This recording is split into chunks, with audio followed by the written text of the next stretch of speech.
नमस्कार दोस्तों, स्वागत करते हैं एक नए वीडियो में। आज हम बात करने वाले हैं 5 प्रमुख कारण जिससे मोदी जी की हार हुई है।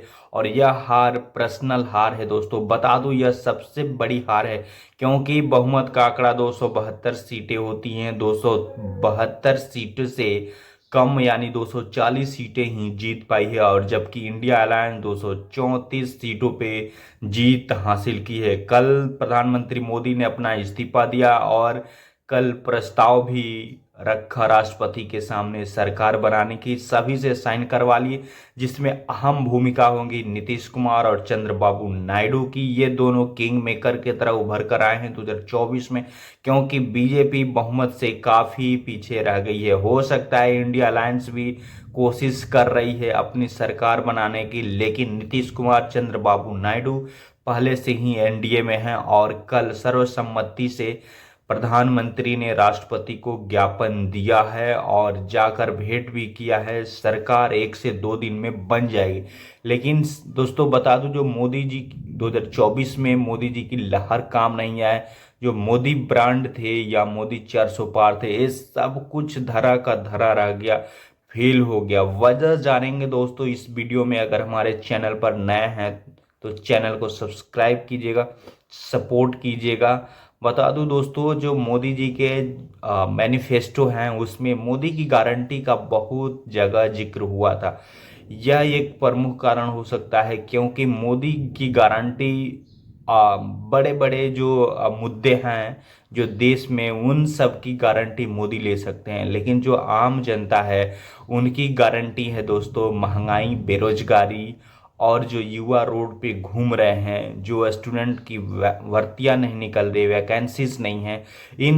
ये सब जो मुद्दा है दोस्तों, इन सब पर कोई चर्चा कुछ भी नहीं था। मोदी जी की गारंटी बस 370, राम मंदिर, ये सब चीज़ें था और वो हो गया। लेकिन जो 2024 है, इसमें नया एजेंडा है, नया टारगेट है, नया ऑब्जेक्टिव है। इस चुनाव में महंगाई, बेरोजगारी, सिंचाई और किसान, यही सब रहे हैं। और जो दूसरा बड़ी कारण है दोस्तों, वो जो किसान आंदोलन हुआ जिसमें काफ़ी सारे लोग मारे गए या मर गए। वजह अभी पता नहीं चला है क्यों मरे और क्या है, वो जांच का विषय हो सकता है। लेकिन बता दूं दोस्तों, किसान आंदोलन भी बहुत बड़ा इफेक्ट डाला है मोदी जी को, क्योंकि हरियाणा में उनकी कुछ सीटें कम हुई है, राजस्थान में कुछ सीटें कम हुई है। जबकि पिछली बार 25 सीटें में 24 सीटें राजस्थान में जीती थी और वहीं हरियाणा में भी अच्छा स्कोर था। लेकिन इस बार यह दोनों जगह बहुत बड़ी शिकस्त मिली है। वजह है दोस्तों अग्निवीर जैसे योजना। अग्निवीर जैसे योजना इसलिए मैं बोल रहा हूँ क्योंकि हरियाणा और राजस्थान से बहुत सारे युवा डिफेंस में जाते हैं, उनका सपना होता है सैनिक में भर्ती होना। इस वजह से युवा काफ़ी नाराज़ था, यहाँ किसान भी नाराज़ थे।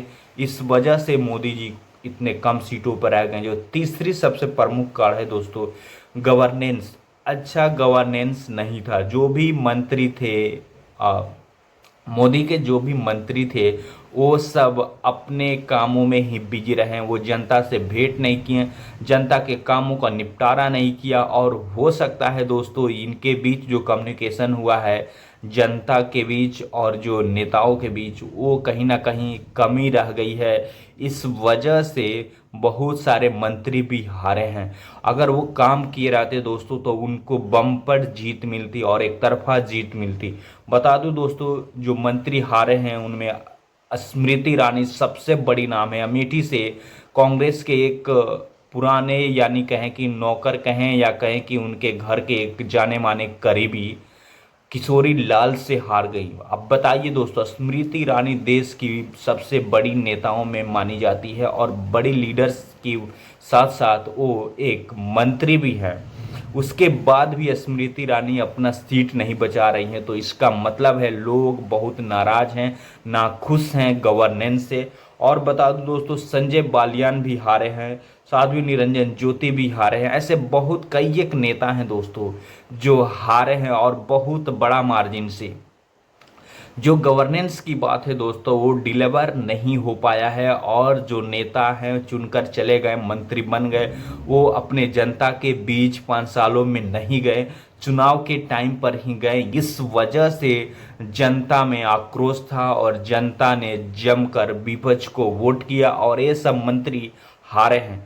जो चौथा प्रमुख कारण है दोस्तों, मोदी जी और योगी जी खुद एक ब्रांड हैं। यूपी एक ऐसी स्टेट है जहां से दो बड़े नाम हैं, दो बड़े चेहरे हैं बीजेपी के, उसके बाद भी जो असर दिखा दोस्तों वो नहीं दिख पाया, क्योंकि जो टिकटों का बंटवारा हुआ था वो सही तरीके से नहीं हुआ था। योगी जी हस्तक्षेप नहीं किए थे टिकटों में, सारा टिकट ऊपर से बांटा गया था, यानी अमित शाह का इसमें बहुत बड़ा रोल था। ओपी राजभर जैसे लोगों को टिकट दिया गया, जबकि योगी आदित्यनाथ ओपी राजभर को टिकट नहीं देना चाहते थे।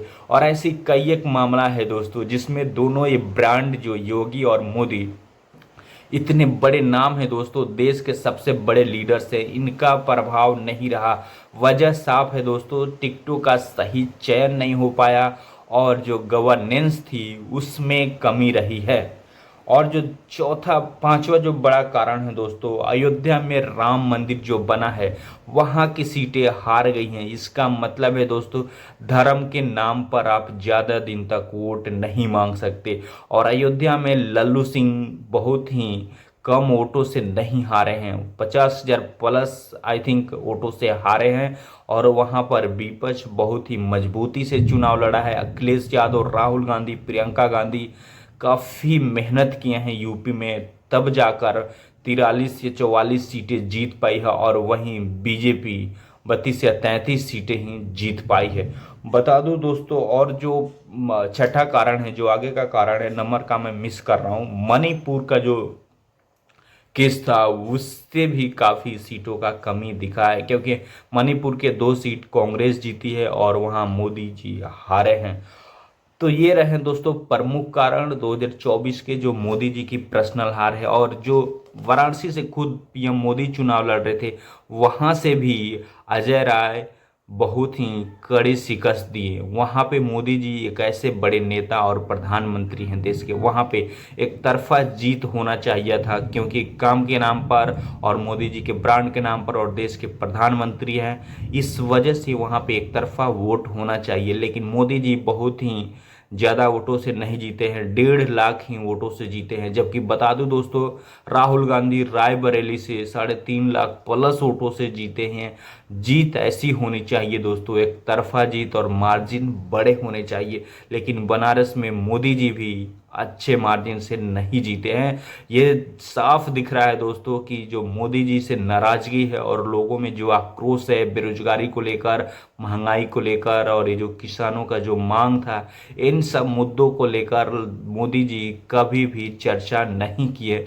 वजह साफ है दोस्तों, लोगों ने इस बार जमकर विपक्ष को वोट किया और मोदी जी जादुई आंकड़ा से कुछ ही पीछे रह गए। और 2024 में एनडीए की सरकार बन रही है 292 सीटों के साथ, जबकि इंडिया अलायंस के पास 234 सीटें हैं। यह सरकार दोस्तों बहुत ही डिपेंडेंट सरकार होगी, क्योंकि यहाँ पर बीजेपी के खुद 240 ही सीटें आई हैं, बहुमत के आंकड़े से 32 या 33 सीटें पीछे रह गई है। अगर ये भी आ जाती दोस्तों तो मोदी जी की जो सरकार थी बहुत ही स्टेबल होती और बहुत ही अच्छे से चलती। जो अभी सरकार बनेगी दोस्तों, 5 साल की गारंटी कोई भी नहीं लेगा कि यह सरकार चलेगी या नहीं चलेगी, या किन किन नेताओं को आगे चलकर किनारा कर दिया जाएगा। जिसमें बड़े नाम आ रहे हैं नीतीश कुमार, चंद्रबाबू नायडू। कहीं ऐसा ना हो कि उद्धव ठाकरे वाला यहाँ भी सीन हो जाए। कयास लगाए जा रहे हैं, मीडिया सूत्र बता रही है दोस्तों कि वैसा हाल नहीं हो। अगर हो रहा है तो यह मोदी जी की बहुत बड़ी रणनीति है। आनंद फानन में कल ज्ञापन सौंपा और जल्द ही प्रधानमंत्री मोदी तीसरी बार शपथ लेंगे। हमारे चैनल पर नए हैं तो सब्सक्राइब कीजिएगा ऐसे ही वीडियो के लिए, और हम आगे मिलते हैं किसी अगले वीडियो में दोस्तों। तब तक के लिए जय हिंद, जय भारत।